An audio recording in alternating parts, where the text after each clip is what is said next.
That'd be fucking sick. Bruh.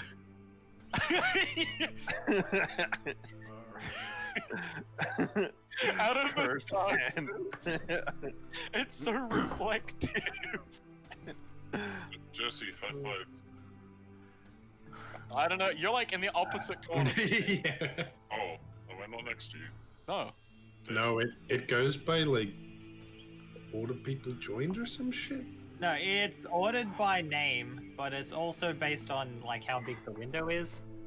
Oh, right. Yeah. So like if I have mine maximized, I've got Jake, Nick, Jester, Josh, me. But when I don't have it maximized, it's 2, 4, 6 instead of 3, 6. Yeah, mine's Like it depends on the size of the window, how they get spread out.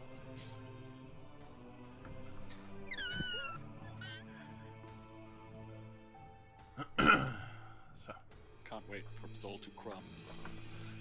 crumb. Don't forget, Discord is also showing you your own cam mirrored, so oh. this is Josh for me, but it should be this side. True. But for me, I'm pointing at nothing. Josh is between us, Rosie, for me. Yeah, if I maximize the window. You actually did that right at me! Ow. Oh my fucking god. Why you hit yourself? That's dream call. Fucking going unconscious. That's terrible. I don't think I bound. Yeah, I did not bind. Yeah. Put the belt down, son. Autoerotic asphyxiation time. Oh Man, no. I'm just like holding things in my hand. I think I'm autistic. That is a bold assumption, sir. How many shots have you had? Yes. I actually had like 3 about 2 weeks ago. Oh, well, definitely autistic. I diagnose you. Level 6. Times 3. It's like a Level 6. buff with a detrimental effect in a video game. You gain +1 resistance to disease, but you gain +1 autism. Autism vulnerability. Yeah. You press the button, Damage. you become immune to all diseases, but you become severely autistic. I mean, why would that? What would even be the point of pressing that button? To become immune to all disease. But I'm not scared of disease.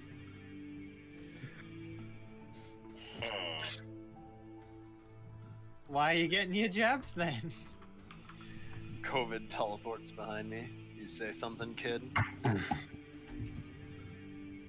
I will teach you fear.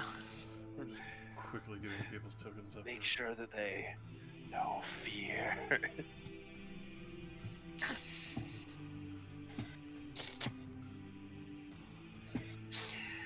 I fucking forgot. Looked up at Jake's camera and just saw the giant Yoda. The giant fucking Yoda head from earlier. He also has a wine glass. Yeah. What the fuck does he have a wine glass? He's Because fancy. That's right next to my bed, and that's what I used to drink water. I don't drink wine, because I don't drink. You don't just drink your own piss like everyone else. Wine glasses are really easy to clean. Yep. It is true. Because they're So is the fucking cup. You don't drink from cups. Plastic cup. You Why? piss We in don't do that here. We do not do that here. I only use cups to mix paint and shit. Brushes. What are we, fucking savages here? We don't use that, we use those for paintbrushes. Only real people use fucking wine glasses. Just my paintbrush mug. Yeah, definitely couldn't put any liquids in that. Yeah, not with all the Maybe paintbrushes. haram and halal. Oof. Josh, you sound a little bit far away. Was that? Sound like pretty you could be normal, louder. Not sure why I sound far away. Let me double check something. Wonder if my voice. Is your headset mic the one you use? There we go. Is that better? Oh my god. Better. Ah, Sabenya. She's a freaky, my bum. Yes, like that. I appreciate that most of the crap on the map's gone, but we still have Islostrana. Yeah. I didn't try any of this.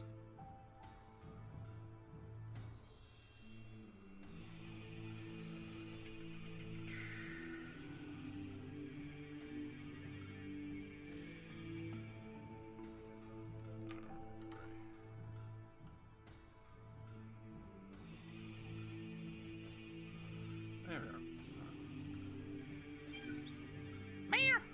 we are. Come here. Hey, come here.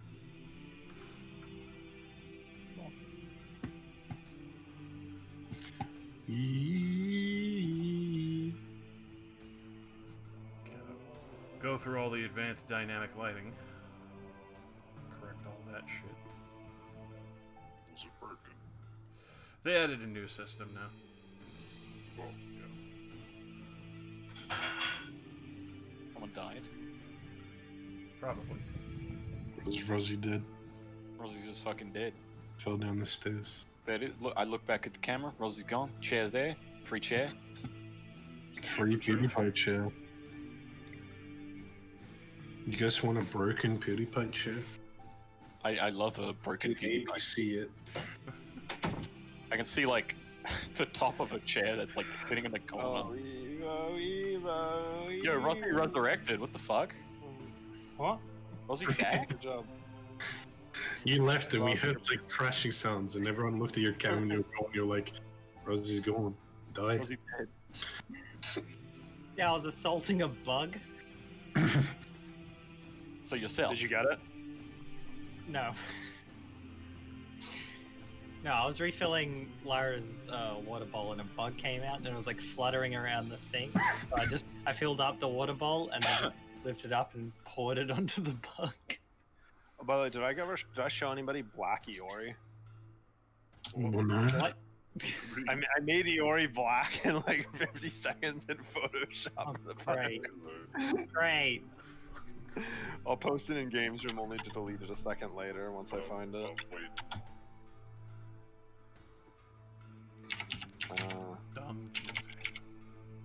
Don Quixote? He come, I come. None. Alrighty. Hey Josh, before you start, what day of the week is it on in this world? Alright, let's go do that real quick. And which moods are visible, if any? Okay. Here's a Black Iori. Wow. That looks sort of cool though. Yeah. I don't hate it. Oh my god, she looks like a Muppet. She looks like she's sitting in a jar. A jar.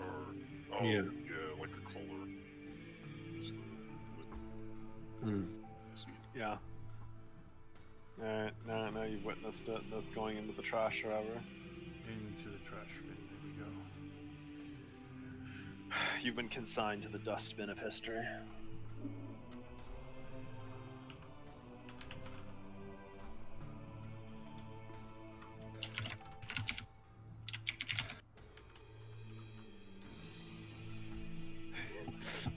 In the meme folder, there's so much images of Revolver Ocelot. Ocelot. Revolver Ocelot. Can I get my Discord to go full screen on whoever's talking? Like when it's on like a mini screen, it goes to whoever's talking, but not when it's full screen. Sadly not. Hmm. There's also a neat Skype feature that Discord doesn't have, which was being able to focus more than one person. In this, you can focus one person, but you can't focus several. Can we just go back to Skype?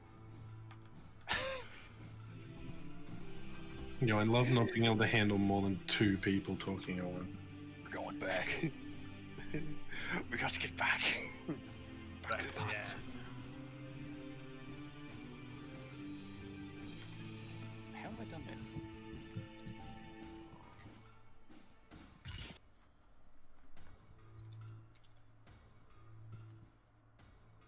Have I fucked up?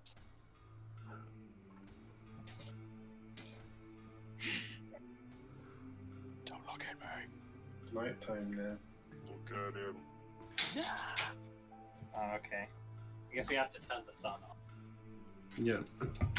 Sun off. Can't believe KJ's missing this to get her dick sucked. Her dick. What? You heard 9 on 1. Also, Oh Jesse, my god. you've revealed your character too early. I'm pretty sure, like, you've fucking seen it before while I've been running around trying to make shit work on the thing. No, it's the first time I've seen it. Oh, well, you didn't see it. Oh. Come on, boys, you gotta turn the sun off. Oh, yeah, sure. Yeah, be like me. Be in the abyss. I actually can't do that. I'm semi-abyss. You can Hang see, on, let you me- can see Yoda. You see Yoda. He's so much more menacing now. I'm still pretty well lit, actually. You're just like a random clone trooper. You're like, Yoda's behind me, isn't he?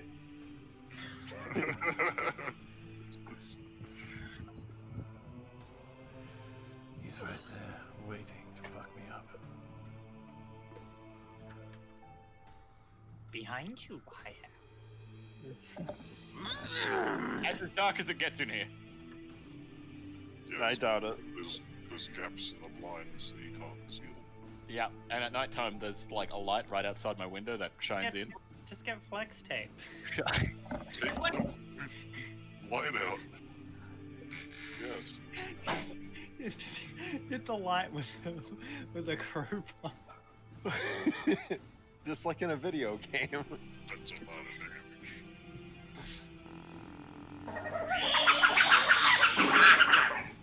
I know I'm gonna regret this because I had the window open to get a breeze. Now it's actually gonna warm up in here.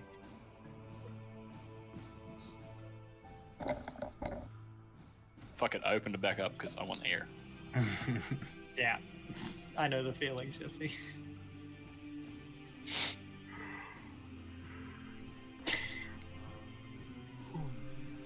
Oh, it's backwards, damn it. It's only backwards for you, Luke. I mean, girls do it better.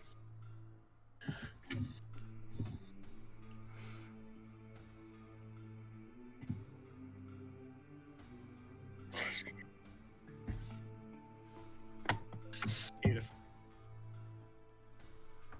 It's exactly what I wanted to see. Now, excuse me. He's descending into a wormhole. It's over. I would do that. I don't want to die. Come on. Too bad. No, I'm gonna fucking die if I try and do that. My chair doesn't go backwards.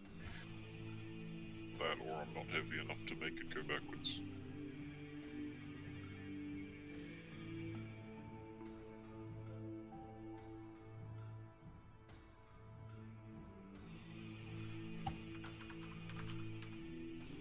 Cobalt is typing. Damn right. Oh no, oh no, is he gonna nut? Ah! Nut. Oh, wait, sorry. Ah!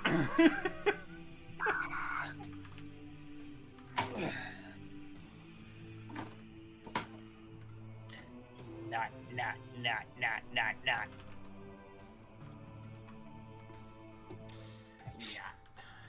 Always. Yeah.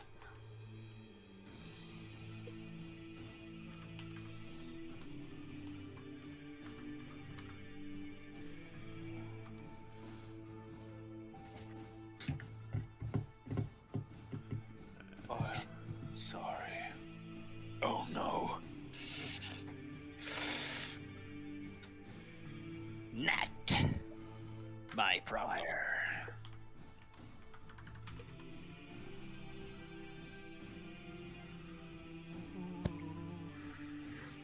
And the hard part of keeping astrological. We're just gonna ask you like random intervals. What is the astrological date right now? Just have like a D20 table and just be like, go. Are there any moons? 5. At once? Currently. No, one only appears randomly. Now, we are level 1. Yeah, it's right? also RNG moon. No, we're level 10. Did you not level up to level Oh. 10? Here I go. Level 20. What the fuck? Yeah, and it goes down in reverse. We're actually getting weaker as the game goes by. Benjamin Button game. The challenges never change either. Oh no. The first How fight nearly long? kills you. The second one will. Unless you use the great mechanic known as ball bearings. It's the only way to survive all encounters. Ball bearing. Balls. Can I get like a giant, like heavy bucket full of ball bearings and just like throw it down a hall? Well, you would have to find the hallway to do it, but yes. Well, no, I'm talking about like a greater ball bearing dispersal system rather than like just a Ah, bag of 1,000. of We have course. like a bucket of 10,000 so we can cover a greater surface area in ball bearings. No. You suck. The year is 1826, the month of May. 6th day, also known as Kiel, or Adkiel. And the new moons of Yumi is waning in the state of its cycle. That's the normal one, right? Yes, that's the Yeah, normal fuck, way. no. So.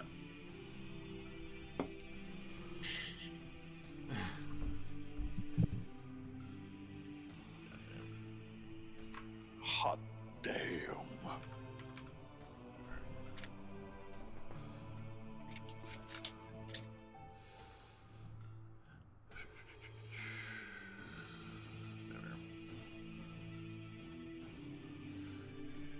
So, many of you are traveling to Aylesbury, this small, new, fresh town that has recently popped up between the Three Towers Treaty, especially between the northern Dragonborn lands closest to Creekmont, the Elvish lands shared by humans and Olabel, as well as the human lands of Freydance. Borodil is granted permission for the seaside travels for many of the trade ships to go past the mainstay seaside lights that overwatch the harbor and protect the inner lands, and also make sure that Gomtrim is protected from other seaside attacks, as well as that the bridge would not be assailed from the harbor.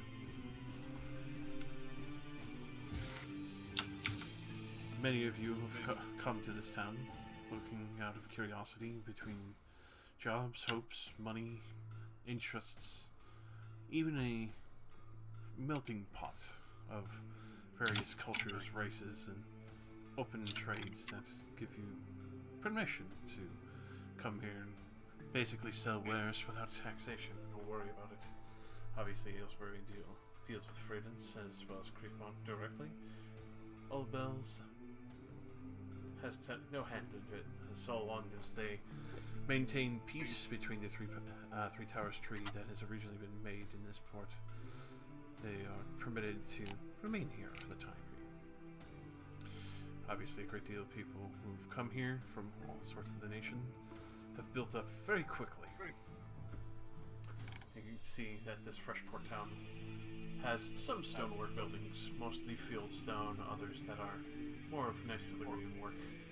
The strange mixtures of smells, of food, very distant barbecue pit as well. That's very, very notable as you arrive at this location, either by boat, wagon, on foot, or other device that you might have taken part on. Go, car. Next stop. What am I doing? You're moving your face. Oh god, the fucking Yoda in the background! Yeah. I do this all the time. It's why I didn't want a webcam on. So,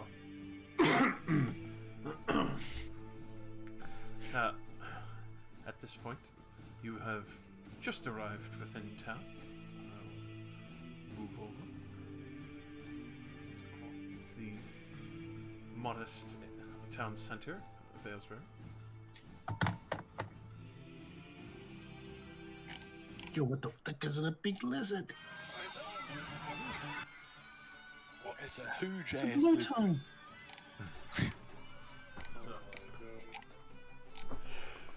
As you can see, there are various areas connected with the port. Wait, is that a bubblegum man? Yeah, I know.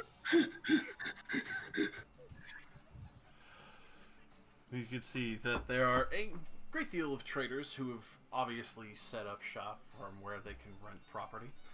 You see the extremely modest small town hall where there is a introductory, many people who have come here to speak with the mayor and see if they can't become citizens or get a piece of property in Aylesbury without expanding too far beyond the Three Towers Treaty area that they've been permitted to build upon. As you enter into the mainstay of this town, you do see also, aside from this small modest town hall, that obviously was the original foundation of this location, other buildings that have clearly been here for some time, and others that were quickly built, probably from ship parts for people who originally landed here.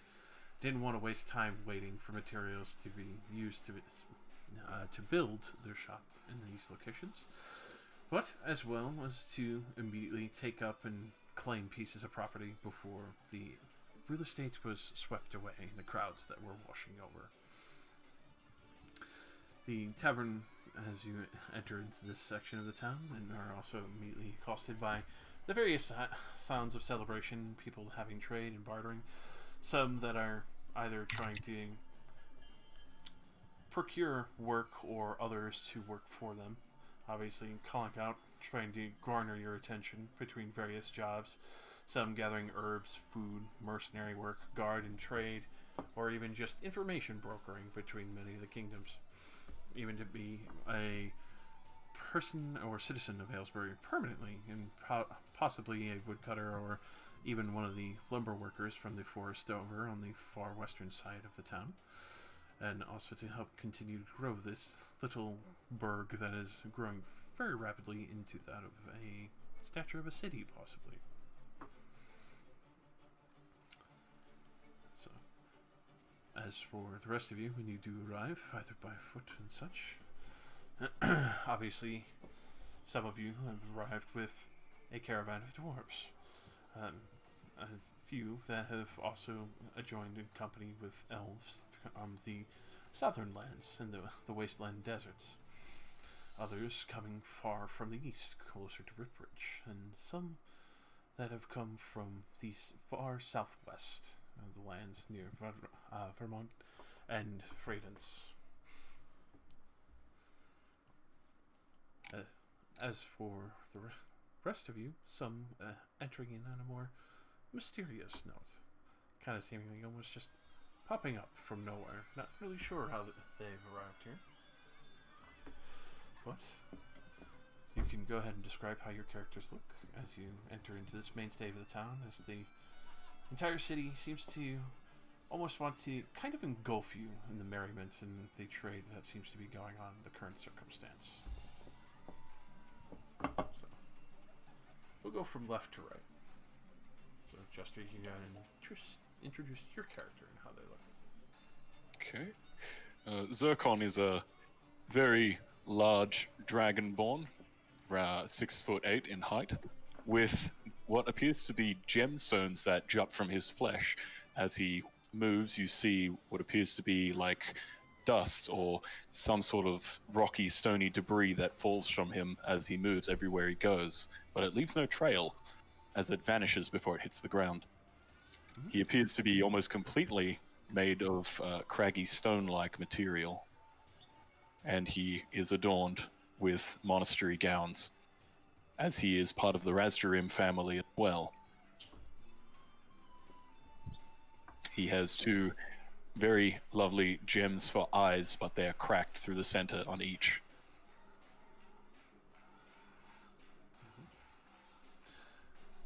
And Rossi, your character? Alright, Eoris is a rather tall drow with refined muscles and bluish silver hair trailing down past her shoulder. She has emerald green eyes, and her studded leather armor is adorned with symbols of Ilastrae.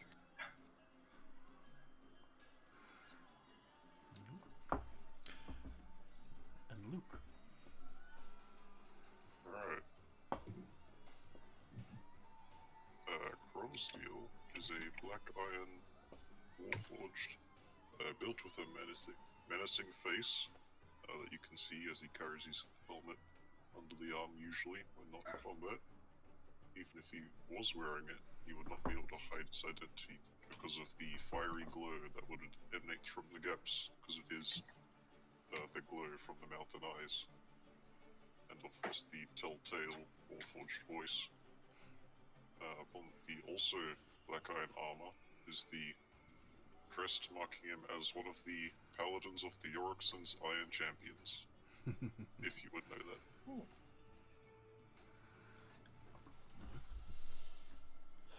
And Jake?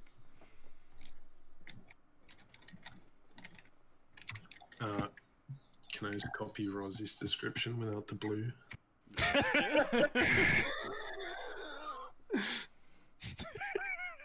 Cal is a average height male drow with short silverish hair. I can't remember the word he said, but he's quite muscly. He dresses in like basic clothing and has a little stick at his side. And by stick, I mean it's like a 3-part staff thing. Yeah. He's just a tall, not really tall, drowman. That's about it. Silver hair, drowman. And Nicola? Rylac stands at about 4 feet 5 inches tall, is wearing a dark brown long coat obscuring most of their body. Their clothes appear to be very improperly sized. Some are too large, some are too small, but almost every surface of their body is covered in clothes. Their clothes also have a very odd stiffness about them, as if they are in absolutely awful shape. Their uncovered face is extremely pink and slightly transparent. And they are just wandering around and looking at everything. Basically oblivious. Alright. So, obviously, some of you see each other or pass by occasionally as you start to enter into the main center of this town. You do take note that a few of the guards point you towards the, well, town hall, though. The small, modest brick building with the 4 windows, obviously the fighter finished floor, obviously, from a distance of what you can tell. The front door wide open, obviously welcoming all those who are fresh to the town to come discuss matters with the mayor of what they want to hear, or even if there are other locations that possibly bring into question of jobs. You see quite a few people passing through as well, obviously previous mercenaries. And aside from the main town hall, where you could see 4 guards have initially posted up, but seem fairly relaxed, obviously, due to the circumstance of what's going on here. Obviously, there isn't very much worry due to the growing town. Obviously, has brought a lot of interesting mercenaries to come through, and not a lot of people tend to really mess around in town too often.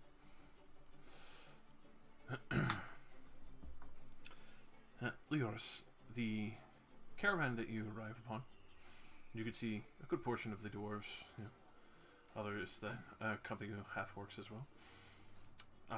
Will give you a good pat on your back. Yeah, surprised you made it this far.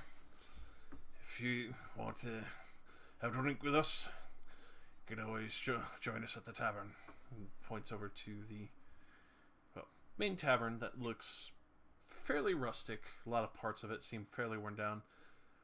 Mostly on the outside. It looks like it had been built initially from parts of ships and other spots. The figurehead at the front seemingly has the sailor's blowhard sign hanging from the Triton on the front, as well as what seems to be a bard playing a soft little tune on a lyre, obviously practicing, near the worn-out rug out front. That's right, the sailor's blowhard. Yeah, they do. Oh yeah. So are we Let me supposed take to you up one sign sec, in Oscar. with the mayor's office? So, obviously, they'll leave you to your devices. Give you basically 5 gold for the travel and help for the guard of the caravan, especially for such a long distance, and start heading in that direction. Yep. So,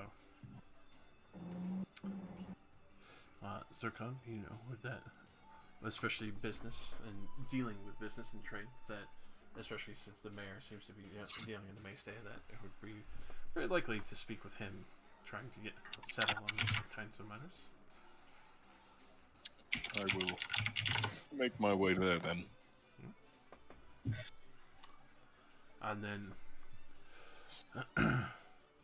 so, over to Crumpsteel. Okay, Crumpsteel, you do take note that there are quite a few interesting people here. You do actually see that other people have rented little spots that they can plop down a tent and a rug, and you do hear a few people preaching. Obviously, they're open to the idea of many religions here. You take note that there are no temples to speak of that have been built here yet. Obviously, people are still vying to probably try and sway the hearts of those who give worship, but you do see that seems to be a fairly unique port. You don't really see any golems or creations of that, but you assume that's also due to the fact that maybe no one has brought any here just yet. Indeed.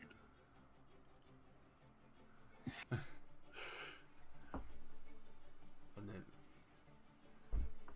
Cal, you do take note that obviously there are some drow here, obviously free men from the matriarchal society.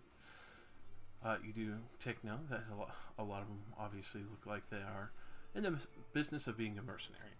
Others that look like they're probably not intending to stay here very long. They're kind of just maybe on this side of subterfuge and dealing information at the time. But it does take note that obviously you can tell that this town is quite obviously comfortable with pretty much any race that you are. I'm just going to take note of Zircon, because he's in clearly very monkey robes. Monkey robes. I take note of you. I take note of you too as I continue past, but I don't actually look at you. I'm just going to, like, show up over here and, like, occasionally turn around to see where he's going. Alright. So, with that, Relax, you do see a few people who, greet you warmly. They assume that you're some kind of smaller race, maybe something from the Fae. From the looks of you, you definitely look the most unique out of many of the races that are here, aside from Zircon. Zircon, you do get, well, some looks, even though you barely notice most of them at this point. You probably are quite used to that. Very accustomed to it at this point. But, they try and guide you along and ask if you're looking for anything, and others that offer to try and teach you about their religion. Relax. There's others talking about Melora, some Paylor, a few others more on the question of Yingol, which is odd enough, but they obviously have paid for their plot and are allowed to preach where they may. I shall listen to the preachers. All right. So, Monkey robe.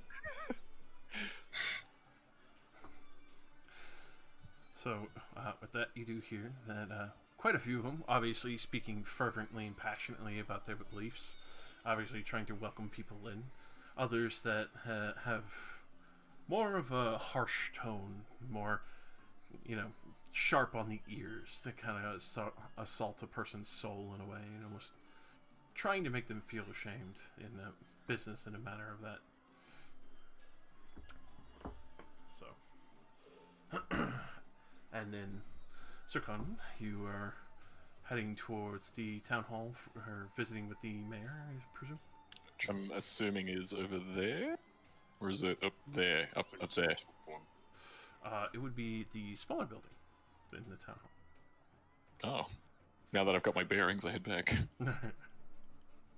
Oh, As I go to step in the building and wait my turn to speak with the person, the mayor. So, with that, you do hear Mayor Olan Richa, as he is sitting there discussing matters. He's like, "We are bringing up a festival soon enough. Celebration in 1 year of Aylesbury being made. Obviously, we'll be announcing this to the main town in the center soon enough. As other matters conclude, the rest of you obviously have your business writs. I'll be looking forward to speaking with the lumberyard, providing, hopefully enough trees to get your houses made at least before the end of the next month." So, with that, you do kind of catch him at the tail end of the main town hall meeting. Mm-hmm. With that, you do see quite a few people start to shuffle out. One of the people looks like they've completely fallen asleep out of sheer boredom, which is the older man up front. I step out of the way for people. So, quickly just shuffle them as they head towards the markets. But at that point, the mayor does take note of you. Evening. Might I help you, sir?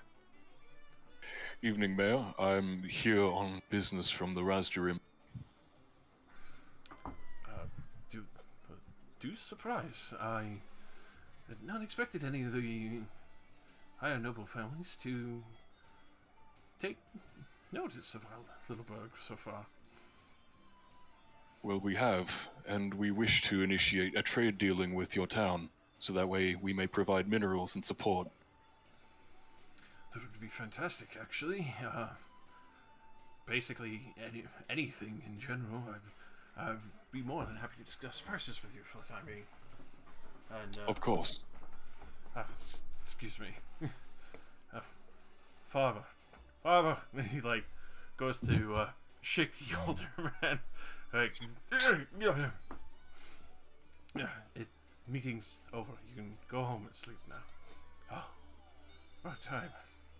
You gotta work on your announcements. They are so boring. So, obviously, he'll leave you to conduct business.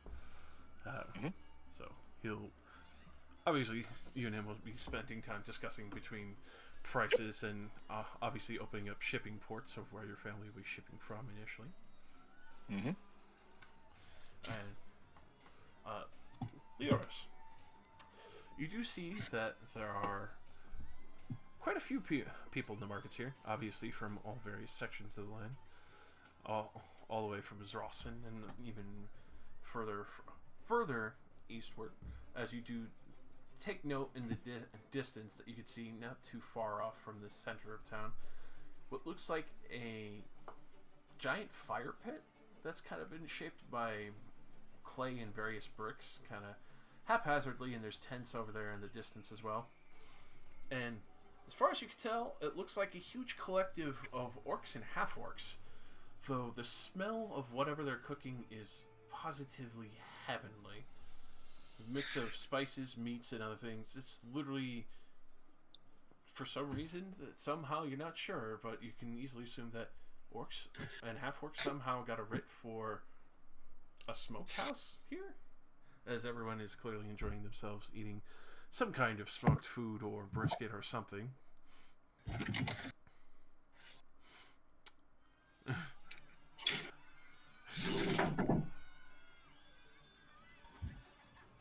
But It's a strange town. so, as well as that's going on, you are immediately approached by one of the most bizarre-looking men in the market. He doesn't have a stall. Obviously, he's pedaling, walking around. As this man walks up and introduces himself, as you can see, as he does hold one copen aside for with a mixture of all sorts of strange potions and mixes and alchemical concoctions.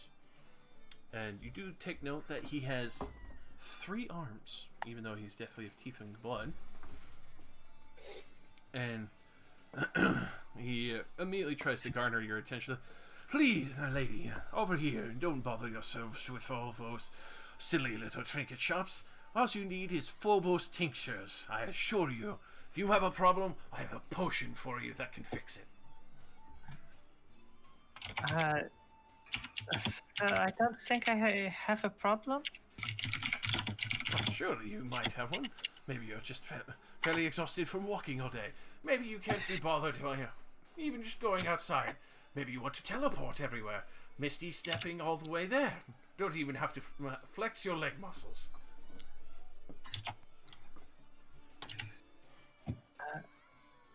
That does sound very useful. But, I am.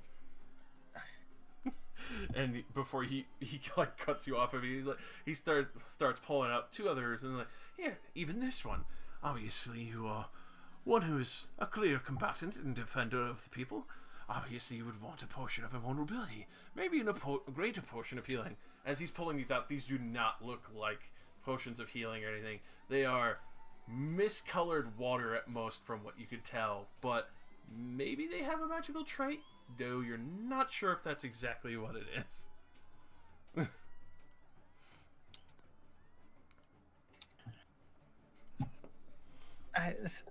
Look, I am very flattered, but I am not in need of these things. Alright. So, well, if you do need one, I can definitely whip something up real fast for you. Do let your friends know about me. I saw you coming in on that caravan. If someone seems in need of a strange tincture, I will be sure to send them your way. So with that, you can see uses his 3rd arm and takes the hat off, twirls it down, gives a deep bow. You hear the jingling of all the potions before he sits back up and continues his way through the crowd, trying to sell more of his supposed tinctures.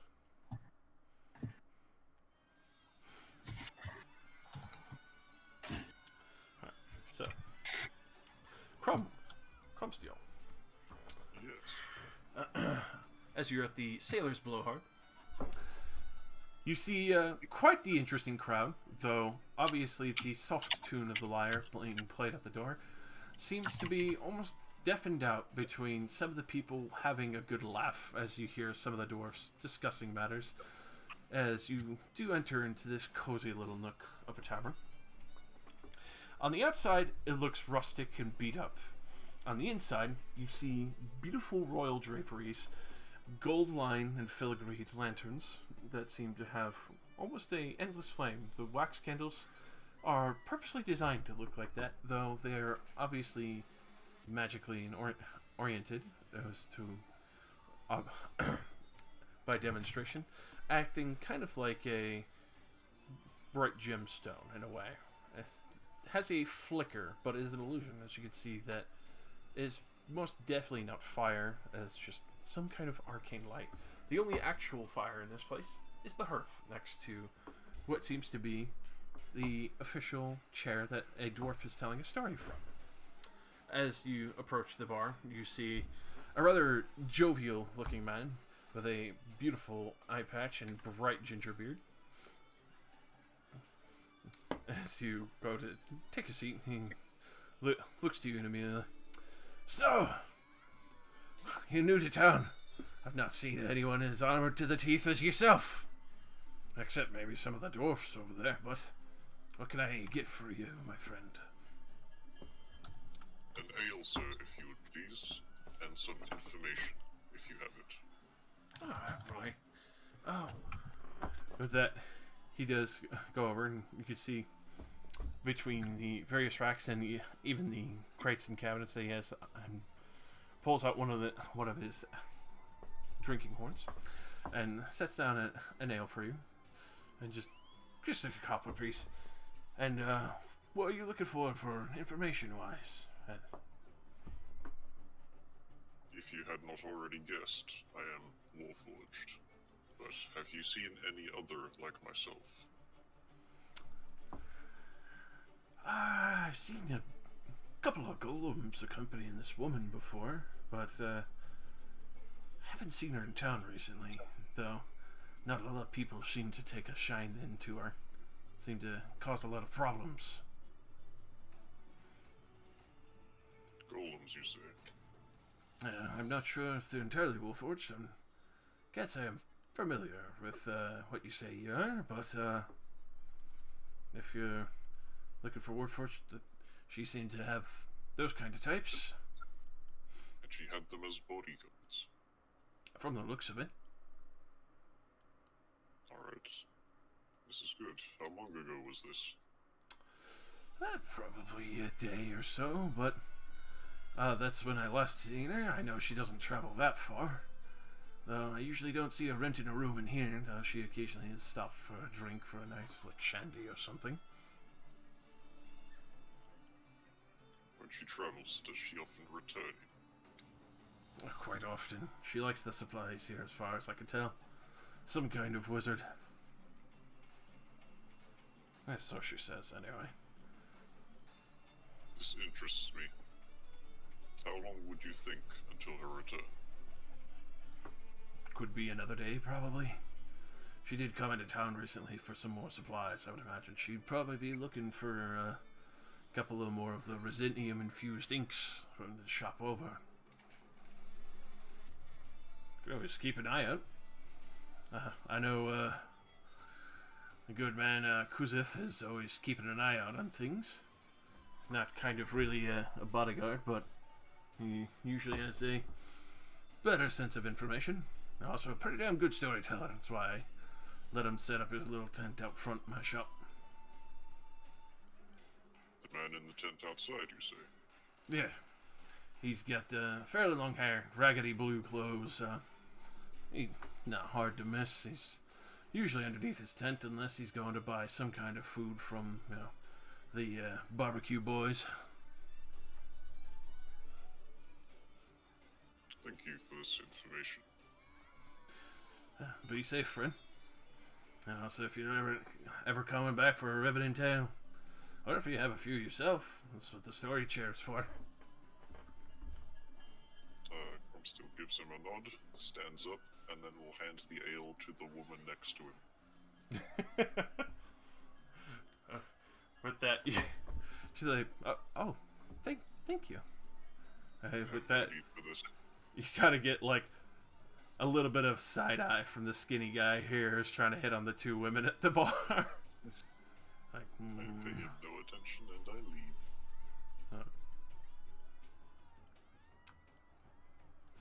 Alrighty.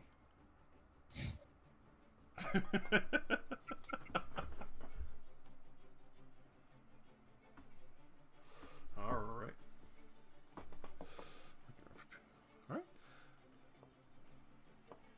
So you'd definitely be able to find that, Leoris. You would find a fair portion of merchants who are just trying to essentially set up shop, unload their wagons, obviously have come here with what little coin that they have, and they're just trying to initially get it unloaded without issue and not have to worry about people trying to essentially pluck off their boxes or anything that they have. So.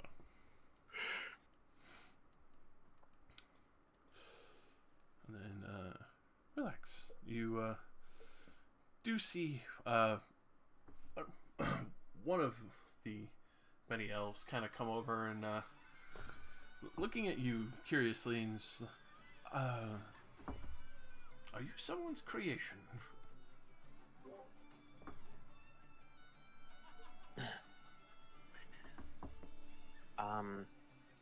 What makes you think that? Well, mostly because I just have never met, if you are Fae, one that looks like yourself. Oh, that's quite all right. That's quite all right. Are you looking for someone, or is...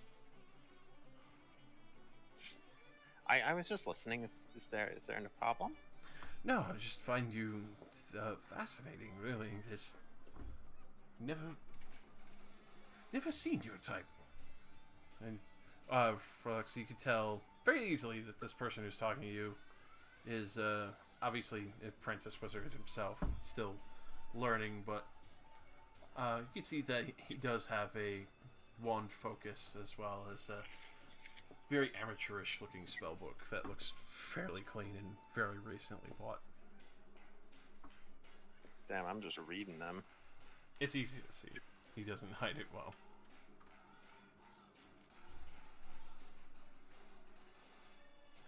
But you do get the sense that he kind of probably wants to study whatever the fuck you are.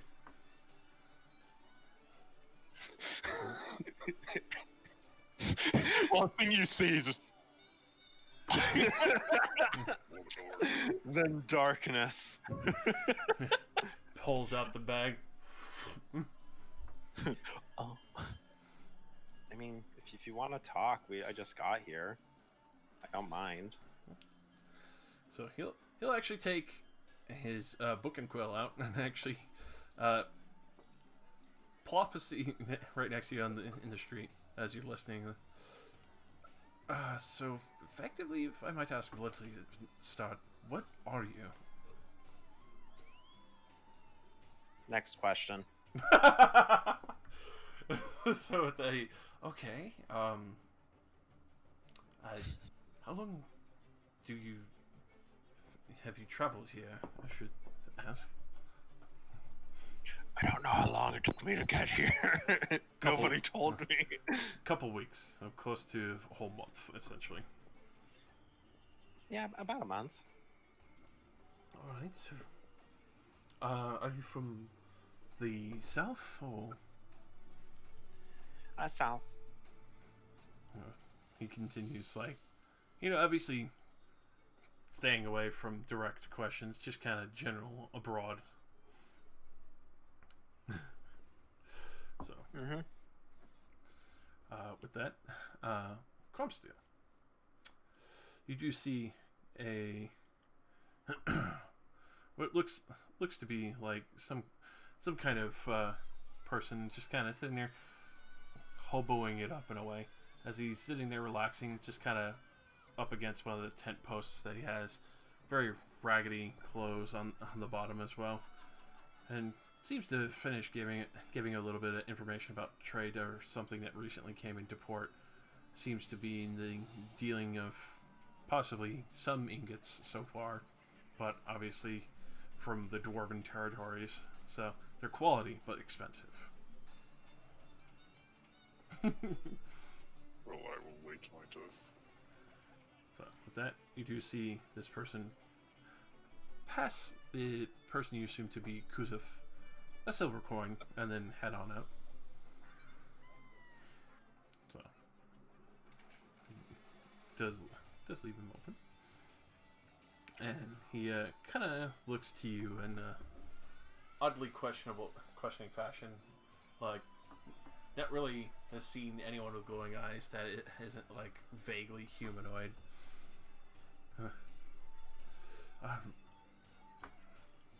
Are you one of Shelly's creations? I am not. I hold out a gauntleted fist and it unfurls to show a silver coin. No. What would you want to know, sir? Do you have information on the woman who frequents this tavern with her golems? Oh. I kind of assume that's what you were. That's one of her golems. Maybe a new creation, though. I know that a good portion of her golems were maybe animated armors, I think, but I can't say entirely what she would be. She's definitely a skilled wizard, but if you're looking for her specifically, going by her rotation of purchasing ink and occasionally having a nice drink, probably would find Shelly Cinderwater coming in here tomorrow, but I know that she's had some issues with the guards, and whenever she comes into town, a lot of people tend to keep an eye on her.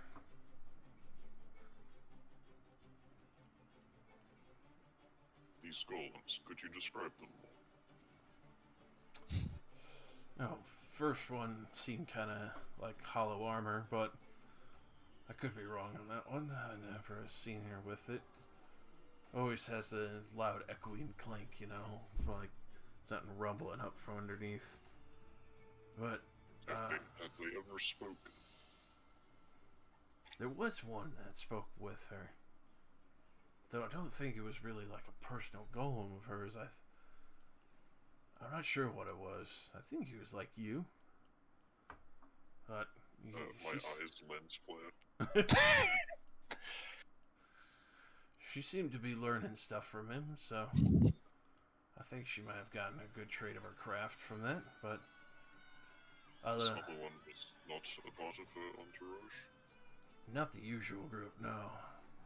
He himself seemed to have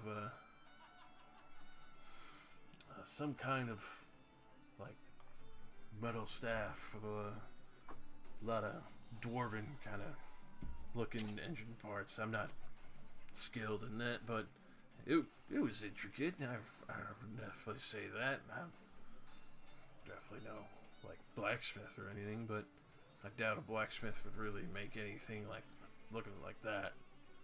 Had a big symbol on his chest, and it looked like a what do they call it? A half gear thing. Coke. Thing, yes. He doesn't know that. Oh, what now? One of those metal things. Yeah, it's got the bumps on it, like a castle turret, but goes around. Dory. Thank you for your information. You will likely see it. Of course, I keep an eye on everything. Thank you for your patronage, sir. Give him a calculated 10-degree nod. And walk off. Alright. So, Cal. You do see the mayor discussing quite a bit of business, and even start drafting up a few papers with this monk that you've taken note of. With that, you do see a couple of the guards kind of looking at you, like staring at the window for, like, you can't go in there, you know, like they don't bite. Yeah. Just waiting my turn, you know? You guys, you're from around here? Been here since the start of Aylesbury. Was farmers until we started getting paid a pretty penny to be guard watch. Any pits around here? If you're looking for a barbecue pit or a fighter pit, Fighting pit. you probably have pretty good luck towards the forest. The orc boys obviously keep their eatery going. They do like to have a good tussle here and there. Usually in the evening when things are a little bit quieter and they're not as busy. I'll keep that in mind. Be careful. They got fucking mean left hook. And their mother, she'll knock you the fuck out. She's pure blood orc.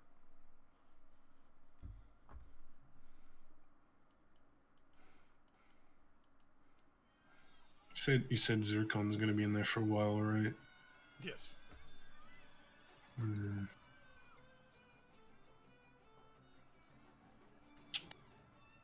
I'm in there until I'm up. Okay, I guess I'll make my way over to the tavern. Just chill in there for a bit. Okay, he's not that quick run. Oh, I was gonna sit right here, but there's a suspiciously dressed fucking guy in this. Strider. Evening, stranger. What are you buying? Opens up the clock. It's a fucking RPG there. I'll take it. 3 gold. Ooh. Got any fresh food, mate? That we do. What you looking for? Fish, meat? I do buy a couple of the nicer dried meats from the barbecue boys. I'll take some fish. Alrighty. Obviously, head on down to the storage that he has below.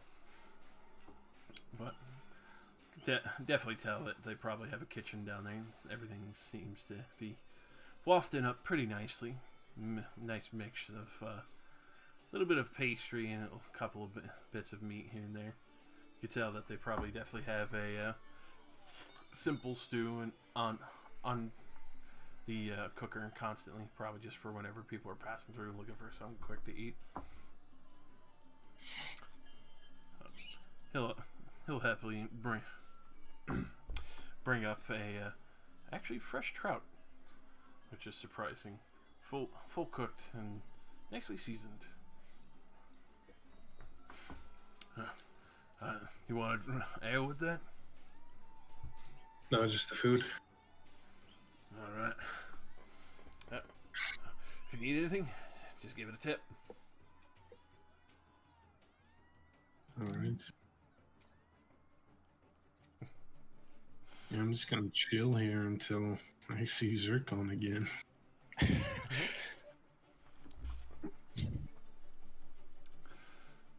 Alrighty. So, with all that, Zircon. Yes. Finally, as he points out the final contract between your family and the trade. Me pretending I can read, yes.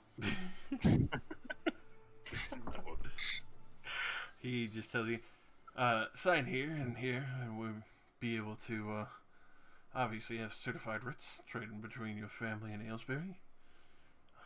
It's probably a little bit off center where he wanted it, but I do sign where he wants. He does notice that a little bit, but he's just kind of brushes it off, like, oh, okay. And obviously I have to plan a few announcements tomorrow. Gonna be trying to get a few people helping with some of the preparations, though. I would imagine there's not gonna be so much hustle and bustle going on. A lot of people just came in on port and trade caravans, so obviously, of course, resting up and getting ready now. But I'll definitely be in my office here again tomorrow. With that, you can hear him close like set of wood doors on the podium there. And locks it up tight. You can hear quite a few tumbler clicks. Obviously, probably a higher quality one, but fairly noisy. Right. Shall we get a drink, or I assume you probably want to have a rest if you came here and immediately went to some trade. I suppose we can finalize our deal with a drink, of course. Sounds good to me, friend. Come on. After you, friend. And I step out of the way for him to pass through. So he'll start leading your way to the sailor's blowhorn. And we both go to the tavern where a not suspicious person is watching for. Hell yeah.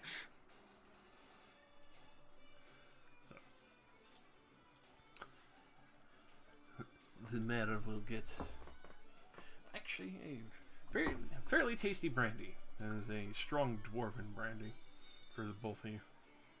Oh, With that, as he goes to take a seat with you, he just sits there. Obviously offers a seat to you.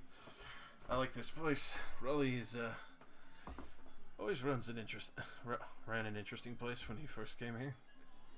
Ex-noble. He was originally attacked by bandits on the roadways here. Lost a good portion of his fortune, but he had one caravan of furniture that survived with a single chest.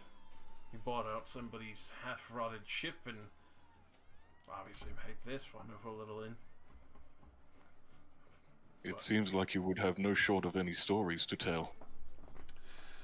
He usually fills that chair himself over there.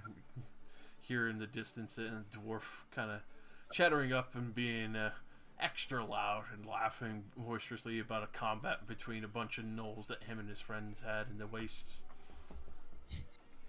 At the same time, you can tell a few people are sitting there pretty fascinated. Obviously, that's essentially what the storytelling chair is for. You can be boisterous, loud, truthful, or even just tell about travels that you've gone on. So long as it is interesting, you get free drinks for the night. A very homely environment. That's what Harley was aiming for originally. Obviously wanted to be welcoming. I'm actually fairly glad he's the one who set up shop initially here near the town center. Makes it very easy to get people flowing in. I'll admit the outside looks a little bit raggedy, but kind of gives a home warming touch kind of thing. It certainly does. And it's quite a pleasure to be here. So, with that, obviously, the boisterous dwarves will be carrying up. Kyle, you'll get to see that. You do see the man in the dreary robes beside you, kind of scrawling out something. But kind of peer over, you realize that as he's sitting there scrawling in his book, he's not writing anything. He's actually drawing. Oh. He's actually drawing out a full depiction of the entire bar and everyone in actually immaculate detail. Oh. The only downside is sitting next to him is that you smell the very large inkwell that he's carrying. It's obviously sitting on his hip. He keeps tucking it into his side, and it's probably about this big, with the top of itself fully open. Going all the way down, you can see that it's completely blackened over on the outside, clearly from probably spilling things over more and more. But he continues to scroll until finally he gets the final picture to the dwarf, like kind of swinging his ale around and spilling a little bit more on the table and the floor as he's sitting there, kind of spitting his story out in a loud, noisy fashion. And then once he's finished with that, does his soft little signature right at the very bottom of that. And you do see that is Payson San is his name. Payson San. Payson San.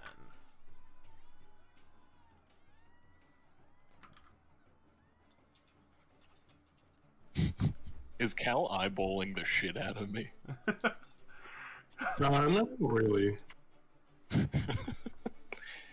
Featuring Dante.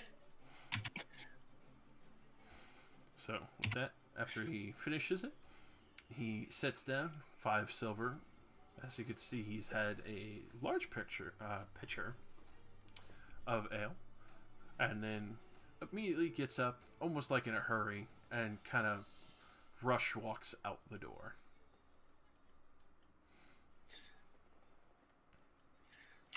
Quick tackle. He's running. He's suspicious. He's still there, so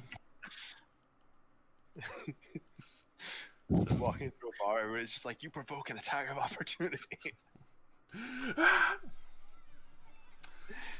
So, Leors, you take note of the smaller being absolutely harassed by this elf the whole time. Just various questions, just firing away, trying to find everything and anything. It's almost kind of unnerving.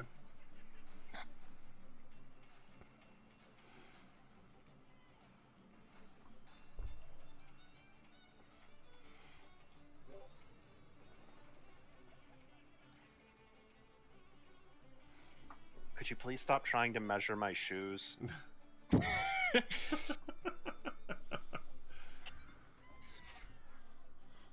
Oh, so, excuse me, sir. Oh, sorry, is this your friend? No, you appear to be bothering them. But, terribly sorry. I didn't realize I was making myself that much of a pest. And quickly stands up and adjusts his shirt and looks to the both of you. Good day. And he'll quickly start making his way off after that. Safe travels. Safe travels. Yes. I accidentally bumps Bye. into someone else as he's going. Sorry. Excuse me. Thank you. It is okay. I was hoping I hadn't misjudged the situation, but it seems it worked out. Yeah, I get them all the time. It isn't as bad as the last guy who tried to take a sample of me. Sam? That is, worrisome. This happens a lot. Yes. Some people. Yeah, you know, people are like that sometimes.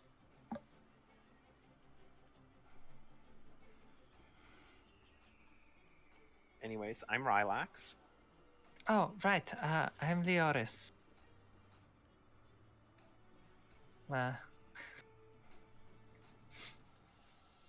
It is a pleasure to meet you. Likewise.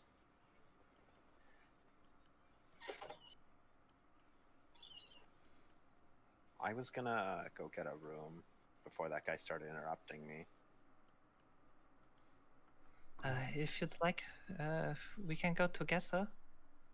Yeah, sure. You know, that at least I can step in if someone else wants to bother you again.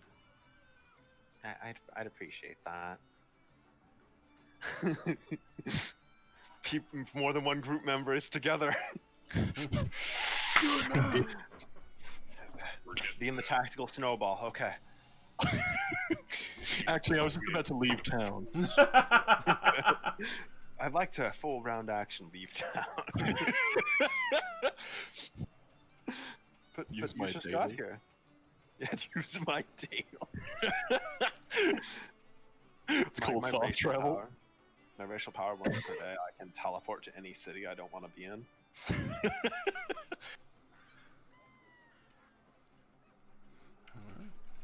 So, as the two of you enter in, you can see the barkeep, Rawling, is actually fairly happy to see more people coming in.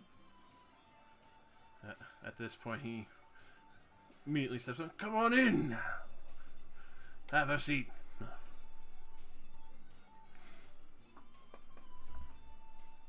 I'll stand up so they can sit next to each other. Aw. Oh, thank you. And I'll make my way over here. Hey, Sorry. can I see the my travel compatriot? Yeah. For that, you definitely do. You can see that the three dwarfs up here are initially the ones that you were traveling with. And you can see that they've gotten settled in quite nicely. They do take note of you, and they wave at you from the corner of the room as they are listening to the other mercenary dwarfs. Some boisterous story going on. Give them a little wave. And barkeep and motion to them and what to say, oh you? Well, then currently, they only just got it steeped in their cups with a couple of pictures so far, but it would be, I think, probably a total of only 6 silver so far. Okay. Pull out 2 of the gold that they gave me. Put it on the tables. This will cover for them.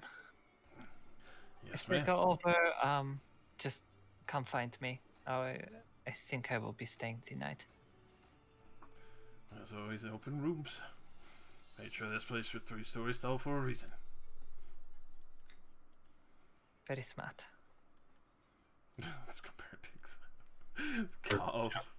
Fucking Christ. Yeah, I'm gonna stand up as those 2 walk in, and I'm just gonna walk up to Zircon. Alright.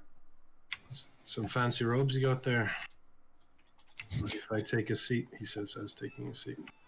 I mean, I only kind of vaguely look towards you, but I do gesture towards the seat for you to sit, as you're doing it anyway. I don't recognize them. They're not from Monastery in Vrayton. Ah, that is because they are from my family.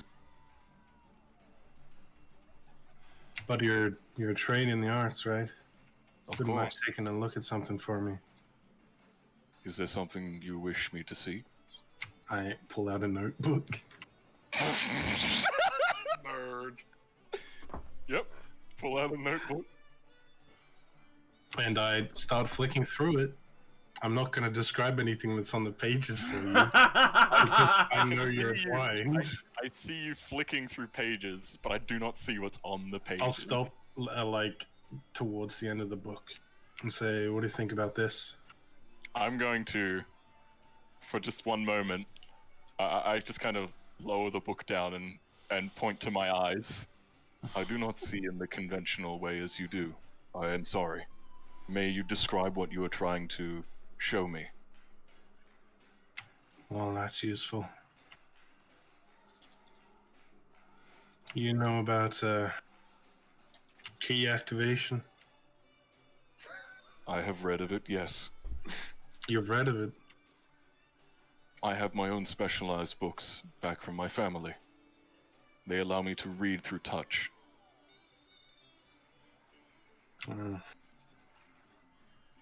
Save. Frail exists. It requires immense study and much meditation.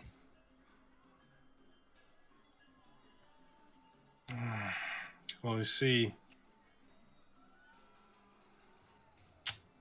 I've sort of got nothing to do with the monastery anymore, and I sort of need someone to train me in key, but if you can't read this, then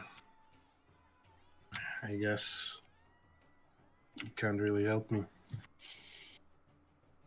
I may not be able to help you as of this present moment, but if I can assist in any way, at another point in time, I would be happy to indulge my knowledge on you.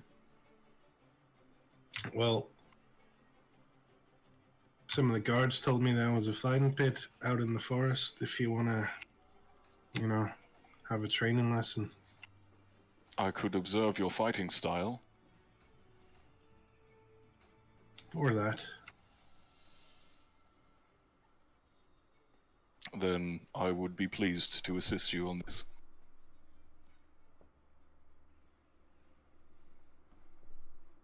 It is not often I run into another practitioner, especially from other monasteries. I like smile. I don't know if you can see that with your Oh yeah, I can notice it. Well, maybe I'll catch you down there later then. So I'd we offer you shall. a drink, but do you drink? I have like this really nice dwarven brandy in front of me with the mayor, who's just been sitting there like. Obviously, the mayor's not going to intercede with your conversation. He's also listening pretty intently to the dwarven's tall tale of the desert and how there was a 20-foot boar that roamed the entire expanse of the wasteland, chasing them down, headbutting the wagons. It sounds awesome. Well then, when you wish to go there, I will accompany. I'll let you finish your drink with your mate here. Appreciated. I'll just like lean back in his chair. I just continue my chats with Mayor Olin for a little bit while we finish our drinks.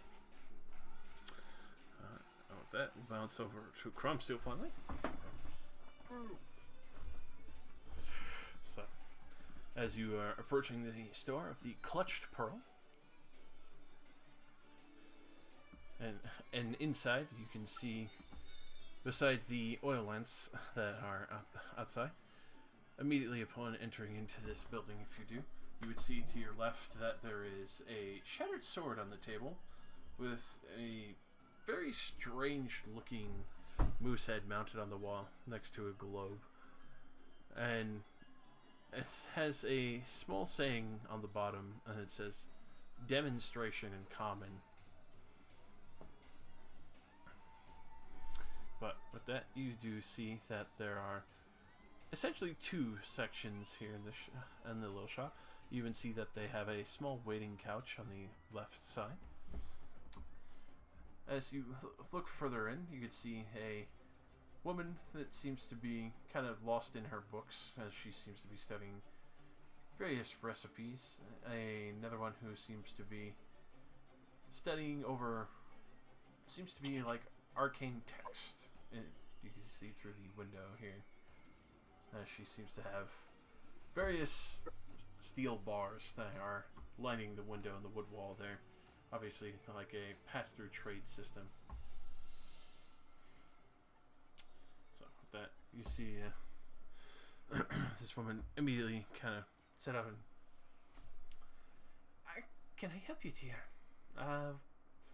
Something you looking for potion-wise? No, not potions. I was looking for information, rather. If you're looking for information, then I would suggest Neris. She's more versed in books than the arcane. No, not history knowledge. Rather, passerby knowledge. Shelley Cinderwater. What do you know of her? It's probably one of my best purchases of my Residium-infused inks, aside from Payson. She points to one of the murals that are purposely done in what seems to be vibrant inking and coloration on the wall behind her, depicting various stages of alchemical breakdown, all the way down into when it boils, reduces into the perfect potion. Quite intriguing. He's a good artist. He's got quite a few murals all around town. If you're ever looking for someone to do a portrait, I would definitely recommend him. He's got art all over, and even in some of the streets. The mayor had him gussy up one of the main roads there, and his special little ink never seems to fade. It's always quite durable. It's actually really refreshing. Have a nice art piece that just kind of keeps naturally to itself.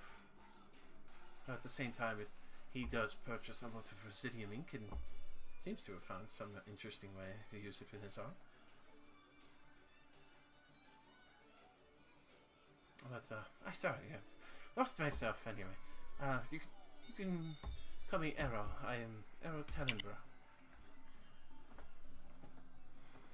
Very well. And if you're looking for Cinderwater, she should be passing by probably tomorrow at some point. She seems to go through a large portion of my ink, but she also goes to history for some new spells if she has enough coin. Though she's quite the aggressive study. I'd be careful to not step on her temper. Good to know. But what I would like to know more about is the golems that she travels with. Do you know of those? Well, she's become a little more versed, I'd say. It would be almost like she had actually had a manual for it, but it's pure practice and study. Oh, there was one that accompanied with him, or her, I should say. That one rarely visits, though he does seem to show up quite a few times here. But I think that's usually when Cinderwater has made a major breakthrough on stuff. This unique one. Are they part of her cohort? No, I would say she seems to be more learning from him. Interesting. It seems rather odd, but I'm not one to judge. This unique one, it would speak while her golems. They do not speak, yes? A majority of our golems don't speak, no. Mostly the practice one, she has done a good amount of play around with vines, wood, and armor of the such.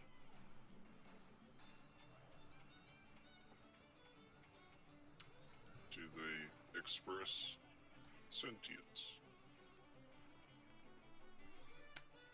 Some of them definitely show discontent amongst a few things. I know the wood ones don't like to be anywhere near fire. It's almost like she's experimenting a little too much. Though they do show, I guess, some traits that I haven't seen a golem really share.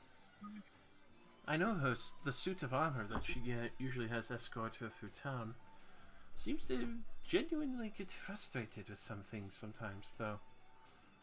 She's always managed to keep... There's nothing in it. Yes, it's the strangest thing. It's almost like the suit of armor itself kind of reacts in frustration sometimes.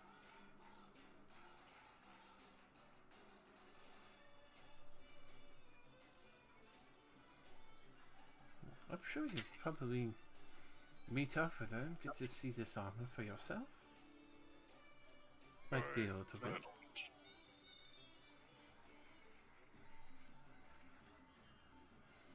But I will be awaiting her in the tavern next door. I'll be sure to tell her about you. Hopefully she drops by out of courtesy. But if you ever need anything else, I'm obviously quite a skilled alchemist. Yes, Nercy is fairly skilled with her magic. I will remember this. With that, you can see Nercy is completely oblivious, hasn't even noticed you're there, and she's just in her book practically. That's fine. Thank you, Errol, for your time. Have a good one. 10-degree nod. I turn around.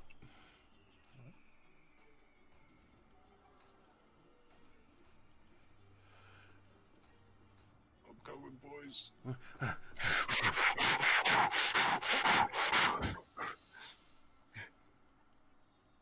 Million Man running toward the tavern. Gotta get on the ground. Oh no, they're all together. They're all together. I don't sit down yet. Bartender, Oh, yeah. Welcome back. would you mind if I stayed in this tavern overnight? Not in a room, but stood in a corner. Definitely one of the stranger requests, but I don't see an issue with it as long as you don't go prying around, I guess. Don't need anyone trying to mess with my coffers, but I don't.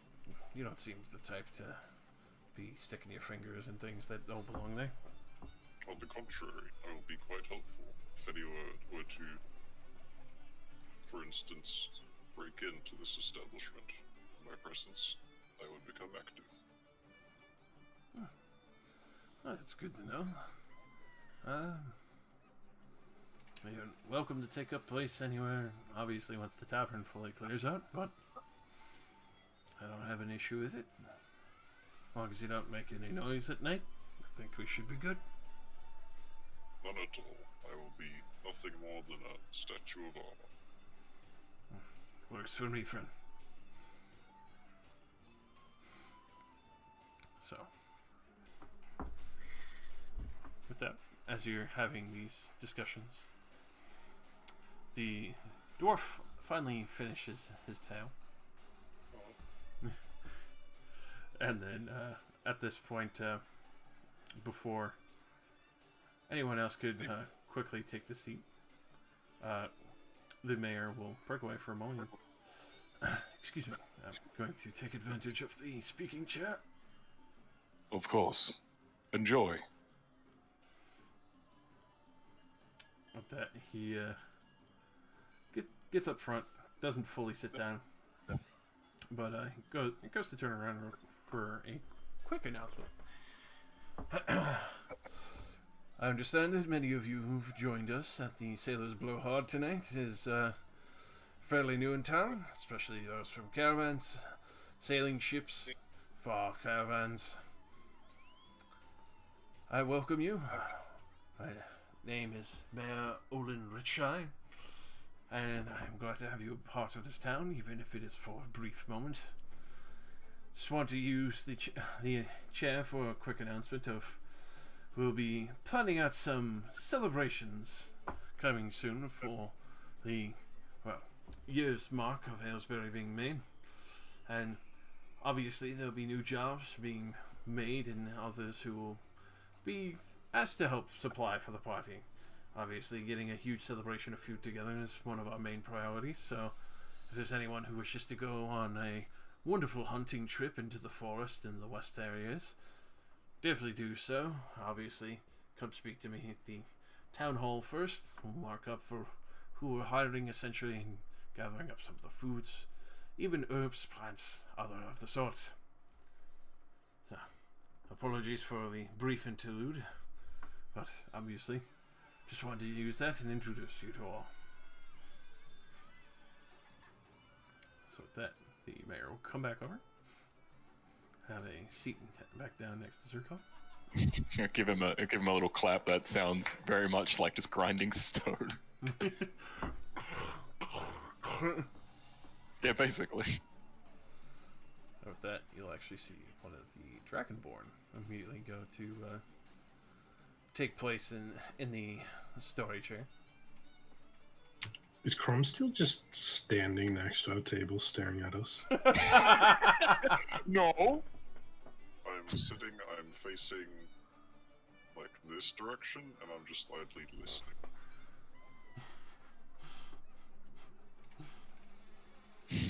Menacingly. Menacingly.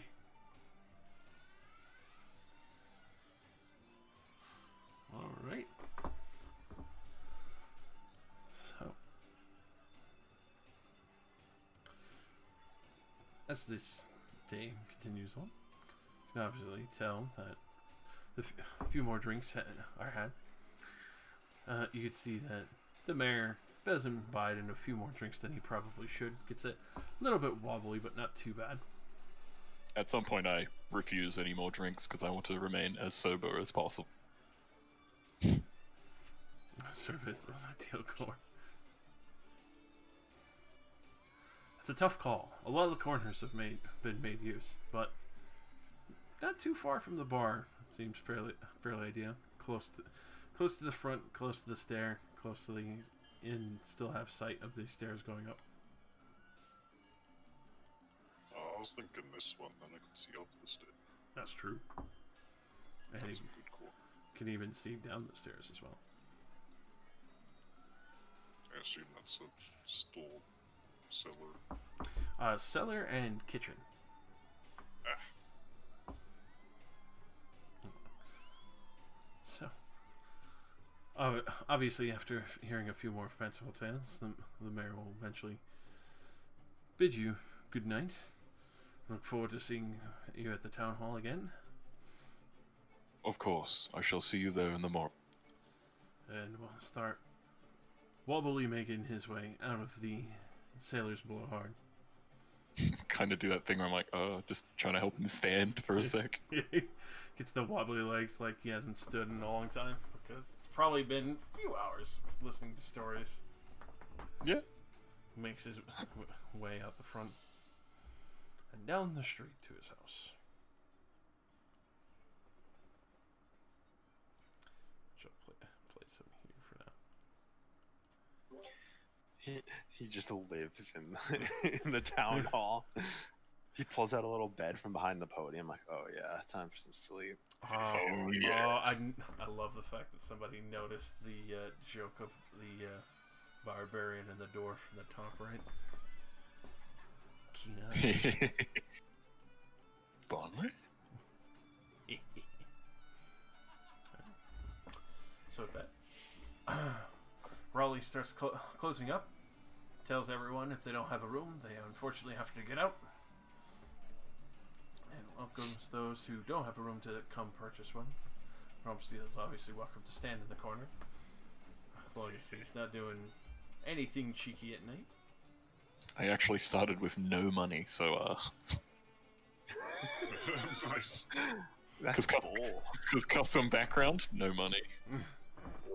Cromston will walk over to this corner on his helmet, and then you see that fiery glow from the gaps in the armor just fade out, and it is a suit of armor. How much is a room?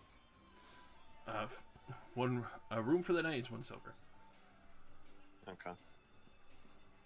I will pay him a silver. So I'm gonna sleep on the road.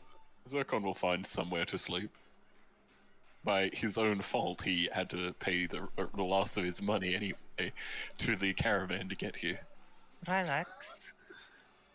Yes? If you don't mind, can I stay in your room? Sure, if you want. The I floor. can get you a room if you want. No, money is not the problem. All right. I don't normally use the bed anyway, so I don't really care. That is something we have in common, then. Yeah. Well then, Cal, do you believe that we can make any money? It would be useful if I could find some sort of coin to stay here the night. Otherwise, a tree will be nice. I've heard the, fuck, how do I do my accent again? Who am I? Who am I? Like a really thick accent. She's like, fuck, how do I do my accent again? Well, if you're, I can't, every time I think of speaking, I just do the fucking Australian accent from the Strahd game. I'll shout you a room for your help in the morning. I've got some winnings left over. Are you sure? Honestly, it's not much. I mean, you can sleep on my floor if you don't want me to take any of my money. Well, I would be in your debt regardless. Oh. Help me out with some tips tomorrow morning, we'll be fine. That I can do. If you steal my stuff while I'm asleep, I'll find you. I need not steal your things. Do you have, like, Daredevil vision? Can you, like, see inside my clothing? Yeah, kinda. Yeah, actually. Nice cock. Perfect. I see you perfectly for who you are. Why? What am I supposed to see in here, buddy? I'll buy one room.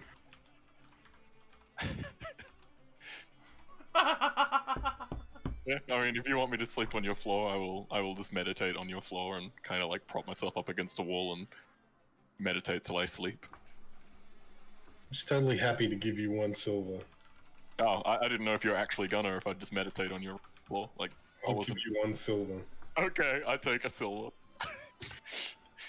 We purchase rooms. Ching. Regardless, I pretty much do the same thing in my room. Everybody's in a competition to be like, no, I sleep on the floor. No, I sleep on the floor. Everybody's trying to be more, and then the fucking robot's like, I don't sleep anywhere. I stand, pussy. Bitch. Stand on the floor. No twisted. Oh my god. Oh my god, he's climbing the top turnbuckle. Now, for a power move, you should T-pose on the bed. What's going on? Fully upright. While making a loud beeping noise. No one else gets any sleep. We tried to go in and stop him, but he was T-posing his powerful pose. We were hopeless. Yeah, formation 5. Mm-hmm. The camera's in the right angle. You can't see me T-posing. It's terrible. It's terrible. Oh, that. Oh, my food is here now. Burritos. Tostitos, burritos, conditos. Burritos have Doritos. Well, I mean, if you go to Taco Bell.